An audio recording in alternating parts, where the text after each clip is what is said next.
तो यार मैं हूँ विवेक और आज की इस वीडियो में हम बात करने जा रहे हैं कि क्या हुआ अगर गोकू अपने बेस फॉर्म में करंट योजिरो से लड़े तो आखिर जीतेगा कौन। तो यार सबसे पहले तो मैं क्लियर कर दूं, यहाँ पर हम सुपर सैयन कायोकेन किसी भी चीज की बात नहीं कर रहे, एकदम बेस फॉर्म की बात कर रहे हैं गोकू की। मैं गोकू के उस फॉर्म के बारे में बात कर रहा हूँ जो कि हमने ड्रैगन बॉल सुपर की शुरुआत में देखा था, जिस समय वो आलू गोभी उगा रहा था। खैर उस समय एक चीज आपने ध्यान दिया होगा कि ऐसे ही लौटते वक्त कुछ चोरों से उसका सामना हो जाता है। अब क्योंकि ड्रैगन बॉल यूनिवर्स टेक में थोड़ा आगे है तो इस चक्कर में उनमें से एक ने एकदम से गोली चलाई गोकू के ऊपर, जो कि उसके हाथ में लगी, जाकर लगी क्या मतलब डिफेक्ट हो गई, यूं ही टूट गई समझ लो। अब इस गोली के छूने के कारण वहां पर स्क्रैच तो नहीं बोल सकते, थोड़ी सी ब्रूश लगी थी गोकू को। यहाँ पर उसने कहा भी था मैंने कई महीनों से ट्रेनिंग नहीं की है इसलिए मैं थोड़ा सॉफ्ट हो गया हूँ। अब क्योंकि गोकू ने उस समय कहा था कि मैं सॉफ्ट हो गया हूँ, उसका मतलब यह नहीं है कि वो कमजोर हो गया है, यहाँ पर बस पावर लेवल्स में थोड़ी सी कमी आई थी। यहाँ पर उस फॉर्म में भी उसने पूरा ट्रैक्टर उठा लिया था, देखा ही था हमने। ट्रैक्टर को उठाया बोलना सही नहीं होगा, उसने पूरा उड़ाते हुए अपने साथ ले गया था। तो उस समय के डाटा के अनुसार अगर देखा जाए तो यहाँ पर गोकू ने लगभग 3 महीने ट्रेनिंग नहीं की थी, उसके बाद वो थोड़ा कमजोर फील कर रहा था खुद। लेकिन फिर भी जब गोटेन जो है ट्रैक्टर चला रहा था और धीरे से खाई में गिरने वाला था वो, तो फिर भी गोकू ने उसे पकड़कर उठाकर बचा लिया। अब जिस साइज का ये ट्रैक्टर है इसे उठाना मतलब क्या ही कहें, बहुत ताकतवर बलवान आदमी उठा सकता है जिसके पास गॉड लेवल स्ट्रेंथ हो। तो सबसे पहले अगर गोकू की ड्यूरेबिलिटी के बारे में बात की जाए जो कि शरीर की मजबूती कहलाई जाती है, यहाँ पर उसे बड़ी बड़ी गोलियां मार दो, लॉन्चर छोड़ दो, कुछ भी कर दो, गाड़ी से ठोक दो, कोई फर्क नहीं पड़ेगा उसे। बुलमा ने ठोका भी था। और अगर वहीं पर योजिरो की ड्यूरेबिलिटी की बात करें तो इन केस आप मान लो आप एकदम से उसके सामने गन चला रहे हो और योजिरो पहले तो बुलेट से बचेंगे, थोड़ा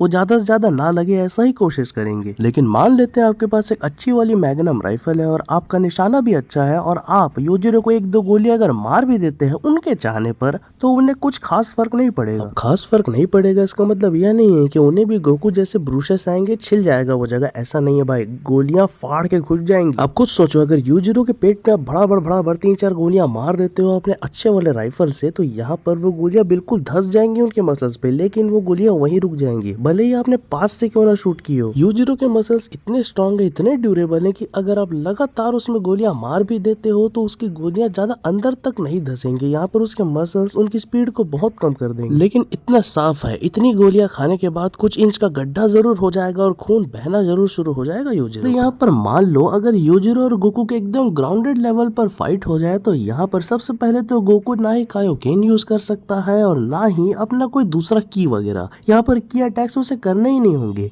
केवल बाहुबल से लड़े हो। अगर बाहुबल की हम बात करें तो यहाँ पर वेट उठाने से अंदाजा लगाया जा सकता है किसी आदमी का कि वो कितना ताकतवर है। और यहाँ पर अगर हम गोकू की बात करें तो वो गिरे से गिरे हालत में, इंजर्ड से इंजर्ड हालत में, सबसे कमजोर फॉर्म में भी अपना लगभग 100 टन के करीब उठा सकता है अर्थ पे भाई। अगर आपको याद होगा ड्रैगन बॉल जी की एक मूवी आई थी जहां पर किंग काय के अंडर गोकू ट्रेनिंग कर रहा था क्योंकि उसे आउटर वर्ल्ड टूर्नामेंट में जो लड़ना था। यहाँ पर उसके हाथ पैर में थोड़े वेट्स वगैरह बंधे हुए थे जिससे थोड़ी तकलीफ हो रही थी गोकू को। तभी दूसरे काय अपना नया वाला फाइटर लाकर उसे थोड़ा चैलेंज करते हैं, कहते हैं किंग काय को कि देखो यार तुम्हारा बंदा तो इतना भी वेट नहीं उठा पा रहा। तो उतने में ही किंग काय गोकू को कहते हैं सुपर सैयन फॉर्म लो, और गोकू खुद भी कहता है इतना सुनने के बाद ऐसे में तो यह सब बहुत इजी हो जाएगा, और वो फॉर्म लेकर फटाफट स्विंग करने लगता है उस वेट को, सब लोग चौंक जाते हैं। वैसे तो ज्यादातर उस वेट के बारे में कुछ नहीं बताया गया, लेकिन फिर भी एस्टिमेटेड हम कहें तो यहाँ पर कुछ डाटा के अनुसार लगभग वो 10 टन का वेट था। और यहाँ पर गोकू ने सुपर सैयन बनने के बाद आराम से स्विंग कर लिया, लेकिन यहाँ पर योजिरो से लड़ते वक्त वो सुपर सैयन तो क्या कायोकेन तक यूज नहीं कर सकता। अगर योजिरो के उठाने की क्षमता के बारे में बात की जाए, बाहुबल के बारे में बात की जाए, तो इटागाकी ने खुद कहा है कि योजिरो लगभग 100 टन उठा सकते हैं, लेकिन जैसा आप सोच रहे हो वैसा नहीं। अगर रियल लाइफ में देखा जाए तो 100 टन की एक ब्लू व्हेल होती है और यहाँ पर योजिरो ब्लू व्हेल को मार भी सकते हैं और पूंछ को पकड़कर यहाँ वहाँ थोड़ा दूर हिला भी सकते हैं, पूरा एकदम उठा नहीं सकते। अब आप लोग कहोगे गोकू बेस फॉर्म में ही एक फूंक मारेगा और पूरा बाकी यूनिवर्स खत्म हो जाएगा, तो बिल्कुल सही सोच रहे हो आप। लेकिन योजिरो भी कच्चे खिलाड़ी नहीं है, योजिरो भी ड्रैगन बॉल यूनिवर्स के कुछ मैजिकल क्रीचर्स को आराम से मार सकते हैं, ब्रूटली मार सकते हैं। सेबरमैन्स को तो कुछ भी मतलब है ही नहीं कुछ उनके सामने वो, और साथ ही साथ यामचा जैसे कैरेक्टर को अगर वो की यूज ना करे आराम से हरा सकते हैं। अब हम मान लेते हैं कि यहाँ पर गोकू और योजिरो की हाथापाई हो रही है। यहाँ पर योजिरो अगर अपना फुल पावर पूरा ओगर मोड क्यों ना यूज कर दें तो वो गोकू का केवल एक दांत ही हिला पाएंगे मुझे लगता है। और अगर वो पूरी ताकत यूज करके गोकू का एक दांत भी हिला पाए, उस चक्कर में उनका थोड़ा नुकसान तो तो जरूर होगा, हो सकता है उनका हाथ ही उखड़ जाए। लेकिन यहाँ पर ऑब्वियस सी बात है, गोकू आराम से इस फाइट को जीत जाएगा। एक फ्लिक, एक उंगली से ही वो अगर यूजरो को मार दे तो उसकी मौत हो सकती है, लेकिन गोकू ऐसा करेगा नहीं। साथ ही साथ